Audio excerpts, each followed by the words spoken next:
Hey guys, Dabadoo here with a new Grim Dawn build video. So I just wanted to introduce this new character that I've created. It's a Battlemage. It's incredibly tanky. I'm going to kind of go over some of the mechanics and interactions of the character along with gear choices and reasons briefly, and then after that what I'm going to do is I'm going to have a gameplay showcase of me going through the Crucible. So hopefully that'll give you a good idea of how this character plays and how the character works. So that's the plan. All right, so let's go into the character. So the first thing is this is the movement skill you'll be using. You get it from adding a rune onto your metal. And I like this specific rune and this specific power because you get reduced targets offense ability and defense ability. This character doesn't really have ways to do that. So this is a nice skill to kind of put into the character to reduce offense and defensive targets. The next thing would be Overguard. Overguard is super important. You can keep it up 100% of the time with this character. You have a block recovery of 100%. That means you have a 0 cooldown on your block. So every single attack roll made against you, you get a chance to block against it. You have a 94% chance to block. And whenever you block without buffs, you block close to 10k damage. And with buffs, you'll be blocking way more than 10k damage. So Overguard is incredibly powerful. You have items on your character to increase the power of Overguard. Like so, here's something right here. And here's also a modification right here that increases the power of Overguard. So it's really good. This is what makes the character nigh unkillable. The next option is Warcry. Warcry is great. Warcry is one of the best skills in the game. I'm surprised more people don't use it. So why Warcry? Why not, spending more points in my Blade Arc? I mean, that is, after all, my right click. So Warcry, well, I mean, you can basically keep it up the entire time, and it reduces the target's damage by almost 30%. That's pretty powerful right there. And then, of course, you have this other effect, which is reduce target's resistance. Note that just says resistance. So that means life leech resistance as well. That's incredibly powerful against bosses. The next thing is this. Reduce target's physical resistance by 40. That's a flat reduction. So that also stacks on top of percentage reductions as well. That's really powerful. And since you're converting most of your damage over to physical in this build, like so for example, your Annihilation is converted all to physical damage. You're doing a freaking ton of physical damage, and you also have ways to shred resistance as well. So for example, let's go to my devotion tree. So you have Warcry to shred physical resistance. Another thing is you have Assassin's Mark to shred physical resistance. Whenever you're making a character, you kind of want to find multiple ways to shred the resistance of the damage that you're doing. So there you go. I usually combine a flat reduction plus a percentage reduction as well. Now, on top of that, you got Annihilation, or Devastation. I'm sorry, it's called Devastation, not Annihilation. Anyways, Devastation. You cast this entire time.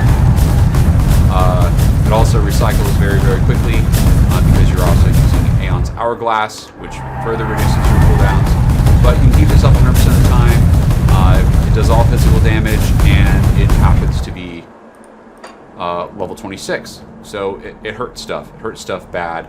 I have Bull Rush on it, actually. So when I'm casting it, I'm going to have these little Bull Rush pulses coming out of my character. So like if I'm face tanking stuff, this is constantly proccing on the enemies. It's hitting at least 5 times a second. And that's a lot of rolls for the Bull Rush proc to try to trigger. So that's really cool. And notice that Bull Rush has a really good cooldown on it. It's just 0.3 seconds, which is pretty nice. So you can keep it up constantly. This Nullification, it's one of the strongest skills in the game. I'm surprised more builds don't leverage it more. But basically, I bring it to 10. Mainly because it significantly reduces the recharge.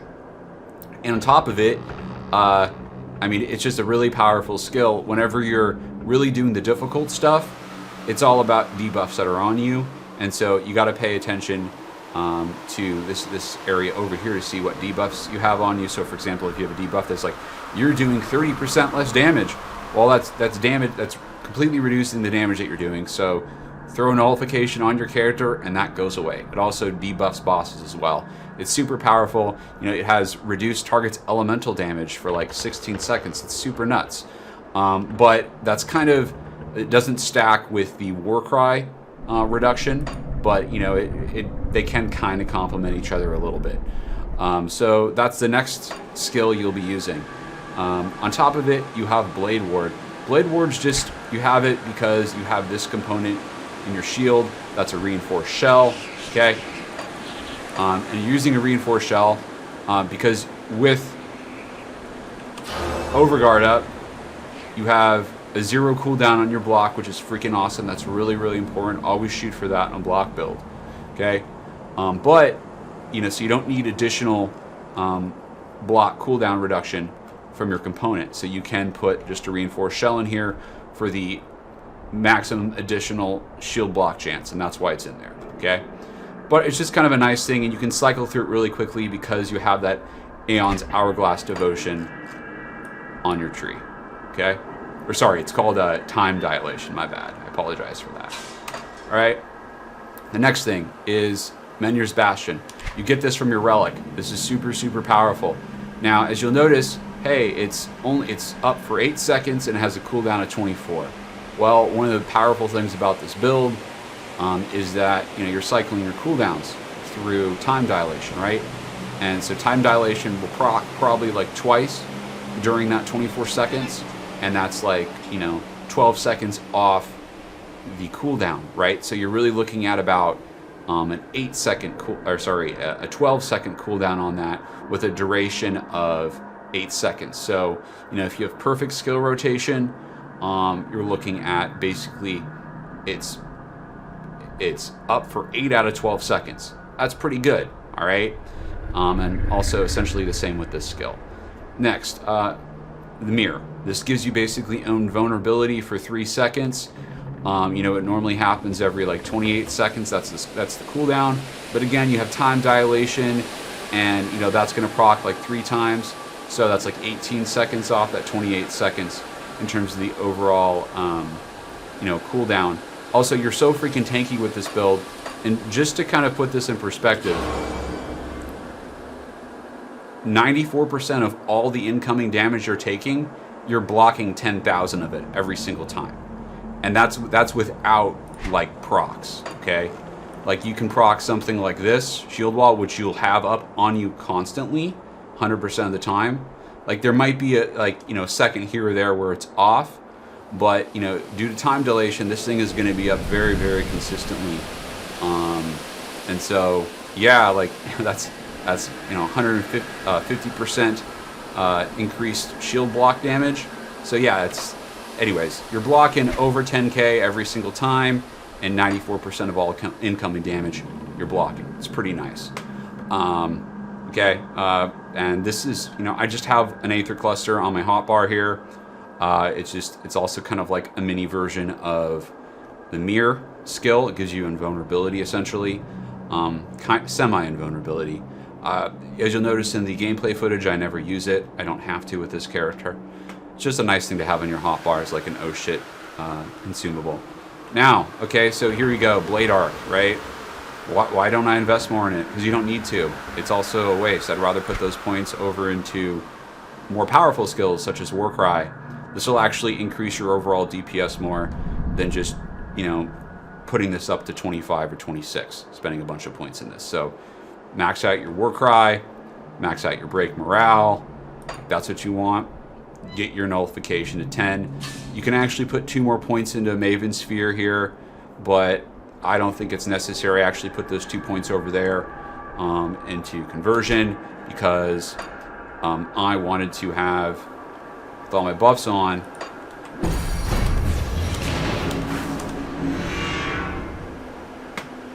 I wanted to have max stun. All right, let's talk about another cool thing about this character, and that is I have overcapped resistances. Overcapped resistances are very important in Grim Dawn because that's how you die. really. I mean, if you have a really well-built character and you just like, you see your character just basically get insta-gibbed, it's most likely because you have a debuff on you that's reducing like your resistances by like 30%.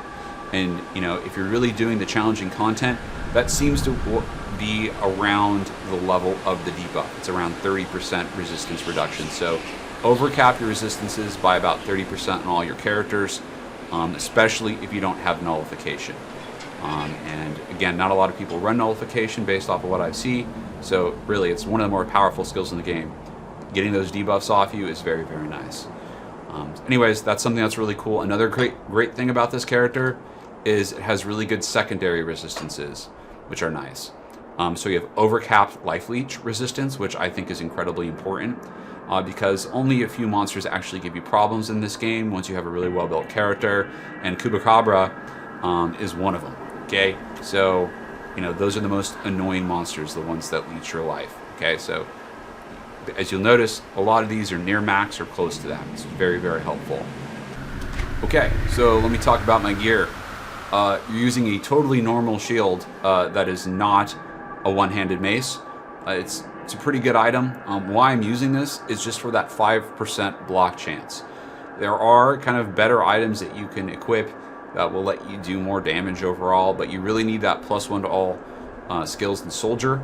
It's very important, that will let you hit max overguard and let you hit 18 in shield training, and that's just enough to let you get this block recovery, and then with chance to block with this component in your shield, yeah, get that 94. Now it is possible to get 99 if you 99% chance to block with a 0 cooldown if you go here. But you know, that 5% is nice, but it's not necessary, and you have to give up a lot to get that. You have to give up a lot of damage. So like, you know, I'd have to give up something like this, and that's nice. That's nice in this character. Okay, so there's that. That's my shield. And this ring's great. This ring is amazing because it's one of the few rings in the game that gives you overguard and shield training. That's the reason why you're using it. This build's powerful because, again, you're blocking 94% of all incoming damage, and every single time you block 10k of it, and you have a 0 cooldown on your block. So every single attack roll made against you, you get a chance to block again. So there you go. You know, hitting those breakpoints is very, very nice. So you need 2 of these rings to hit that breakpoint. Also, you know, this build uses the Spellscourge item set. So you have all the Spellscourge items on. Like, that's not a surprise there. I use the Colossal Grass mainly for the Colossal Might shield bonus, and also the Overguard modification. It's really powerful. These are some of the best boots in the game. I mean, I use them in most of my builds. The Life Leech resistance is key. They have a bunch of like offense ability on them. They're pretty baller. So these are great. These are a pro choice for most builds. I'm using this metal for mainly the Overguard. It has you know, shield block chance. It's a nice metal to use on this character. The component that I have in it is a Dread Skull, just for a bit more speed on the character, a bit more attack speed, because you know, you are attacking, right? So that's a good way to scale your damage, just through attack speed. All right, I'm using the Chains of Ulron, mostly just the +1 all soldier, and it gives me a bit more offense, gives me a bit more offensive power as well, because I'm blocking so much.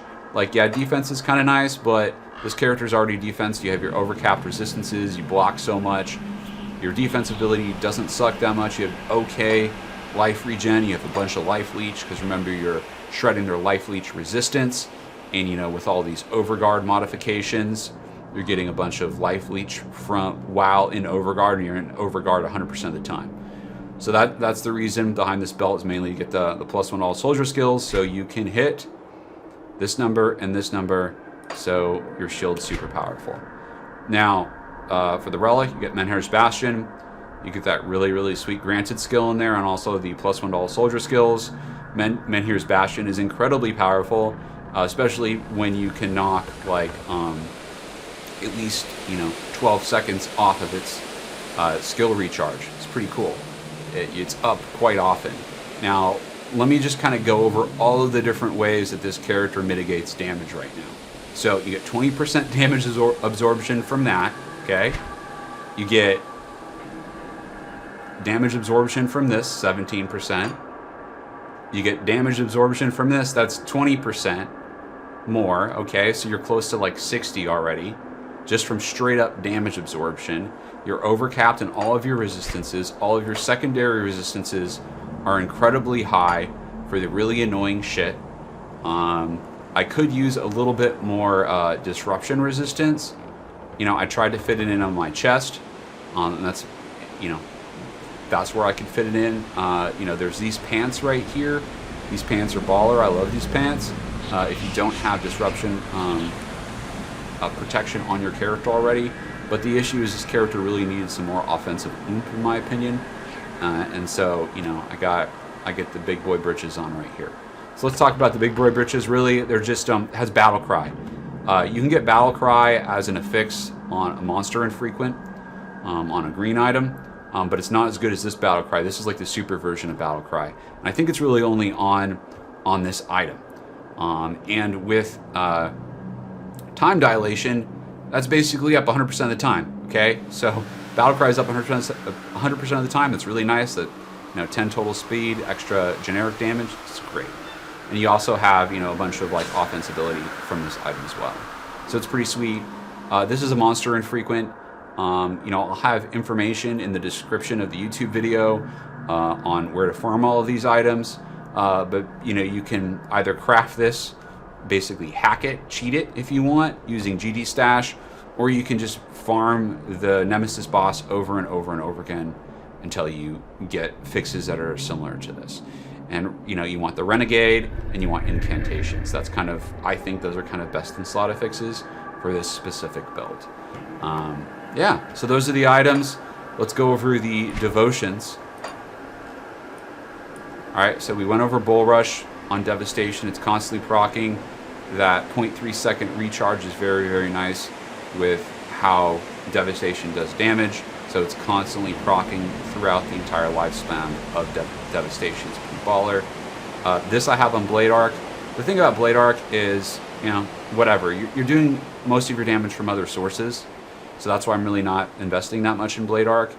And I think Assassin's Mark is really the best devotion proc to have on that skill.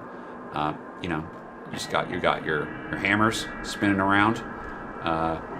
You can just stick that on any basically aura that you have.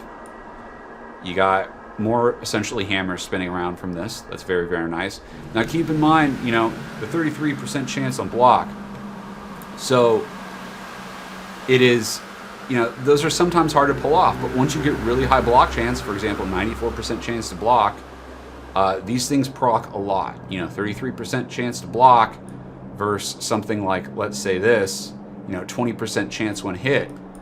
Like, because my block chance is so high, this is going to actually be higher. So that's pretty cool. These things trigger a lot, and things are constantly hitting you. And remember, you have no cooldown on your block, so it's every single roll made against you. You have a 33% chance, essentially, to do this. So that's pretty cool.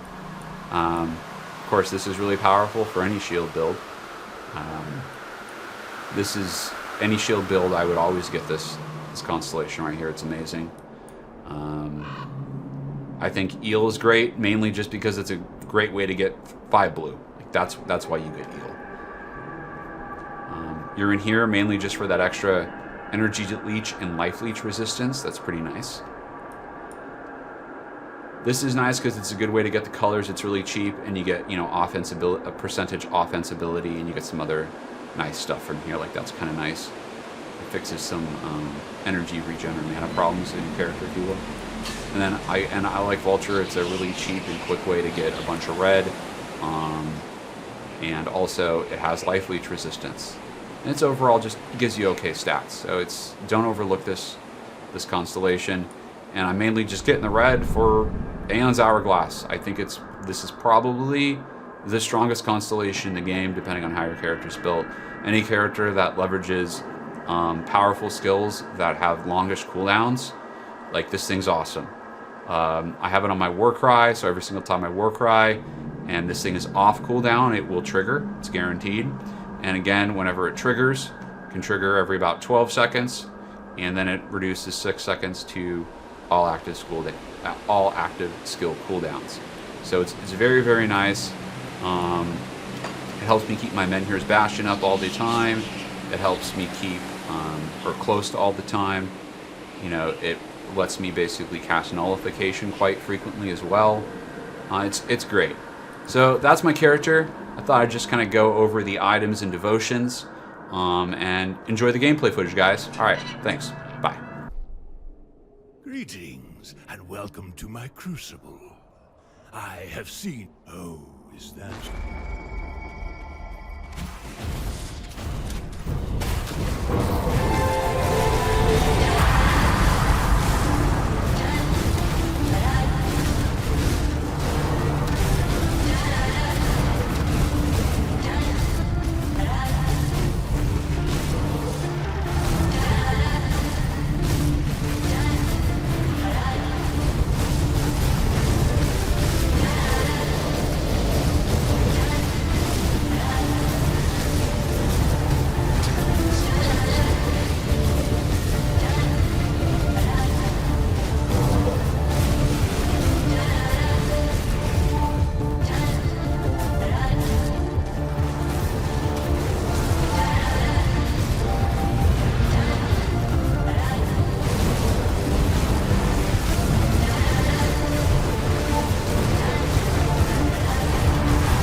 of the beast that feeds upon the will to numb it. That monster brought the seed of life, and now I have become it. And I feel like I got a gun, like I've been changed more ways than one. And this whole world has just begun. And it's so nice to meet me. And I feel like I got a gun, like I've been changed more ways than one. And this whole world has just begun. And it's so nice to meet me.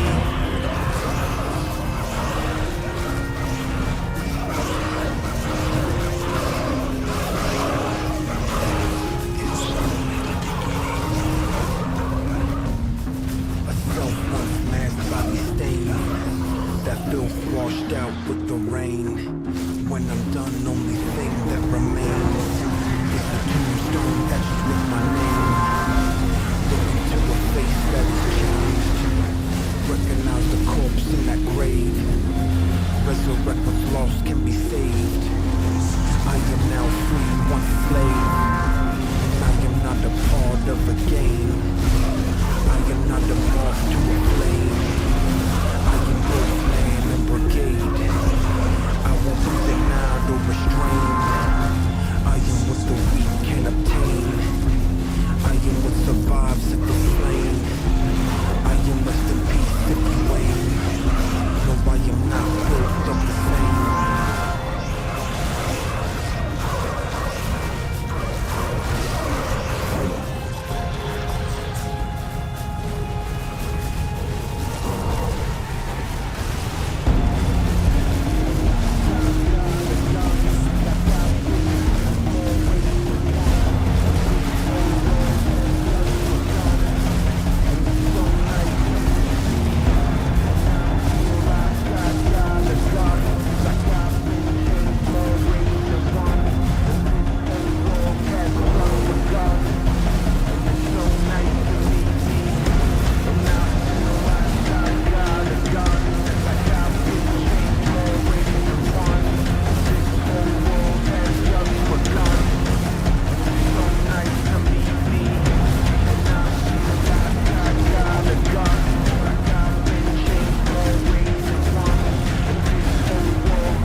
Skeletons at last, these trains of thought now heading toward a devastating crash. Plunge into that order